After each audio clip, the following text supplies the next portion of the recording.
Good morning. For this assignment, you will be solving using rational exponents to solve equations and applying negative exponents. So I'll be solving these first two problems up here. First, I'm just going to go through and just summarize what you're doing for this assignment. So for these three questions, you're just solving for x, right? You're applying what we know about rational exponents to solve for x. Again, I'll be working through one example problem. And then down here is where we find the equivalent expressions. Again, these have negative exponents. Recall that with negative exponents, you can just solve the same way as with positive exponents. So just because it's negative, if you add them together, you just add a negative number. If you multiply them, it would just be multiplying by a negative. But also it represents, keep in mind, it does represent dividing by that value. For example, you could express 2 to the negative 1/3 as dividing by 2 to the 1/3. So we learned this back with exponential functions. But as far as solving in general, you can just use the same method. So if you're dividing by a negative exponent, a negative power, you would end up minusing a negative, so adding that value, for example. Okay, so like down here, oh, you're minusing a negative. Think about how you would solve that and see which ones are equivalent. It looks a little complicated, but remember, just simplify each one and you should find the equivalent values. All right, so I'm going to solve these two up here. So first, recall for solving the process, the same process should always work. You can, if you solve it a different way, just make sure you take the correct steps. So first, just change any radicals to exponents. So this stays the same, 4 to the power of 15 over 4.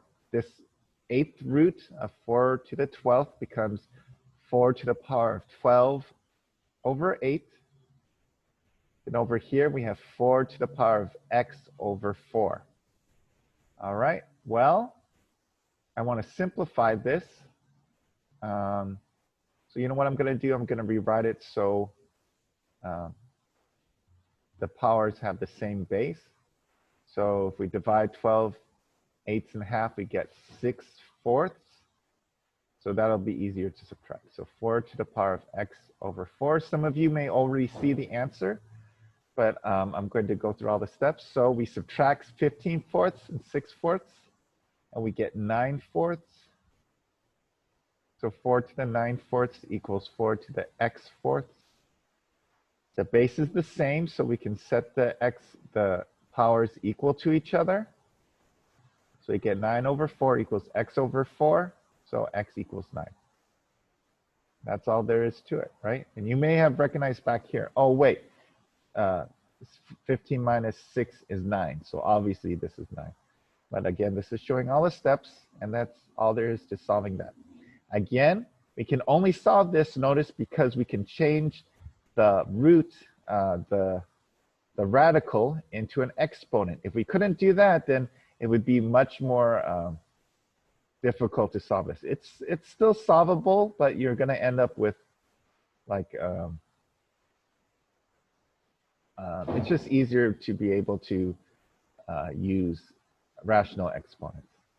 Okay, and down here we're going to find each one that's equivalent, and again the method's the same.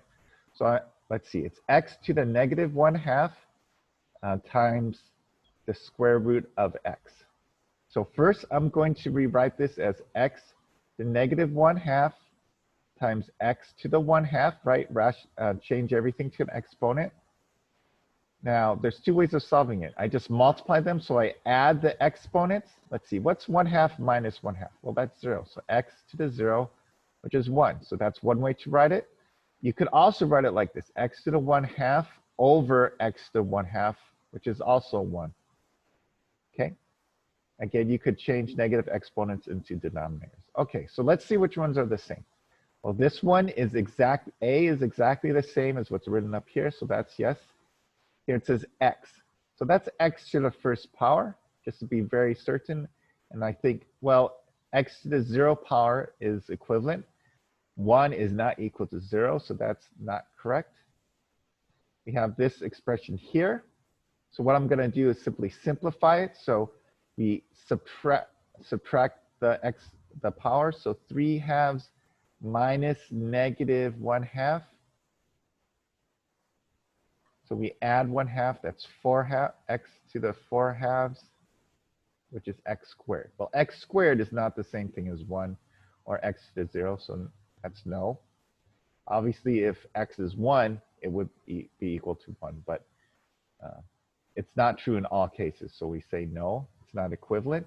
Here, we multiply the exponent, so we have -3 times -1/3. Again, negatives work, the arithmetic works the same, and that is 1, so we get x to the first power. So again, that is not the same. It's not the first power, it's the 0th power. So here we have, I think, x to the -1/4.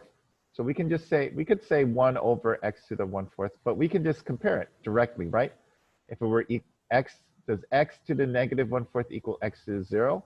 Well, does -1/4 equal 0? No. So the only one that is equivalent is a, right? So notice I went to each one and either compared them or simplified them enough where I could compare them to these equivalent expressions. All right, and again, these are just good exercises to get more familiar with how these rational exponents can work or be represented in different ways, which if you go on to more advanced mathematics, you'll see that being able to write the same expression in different ways can be very helpful, right? If you're trying to solve for a certain value or something like that. Okay, very good. So again, the assignment is more or less like this. So again, just do your best, just review your notes. If you have any questions, please attend tutoring or put a comment on the Google Classroom or send me an email. All right, very good. Well, again, just try your best on assignments, and I will talk to you next time. All right, have a good rest of your day.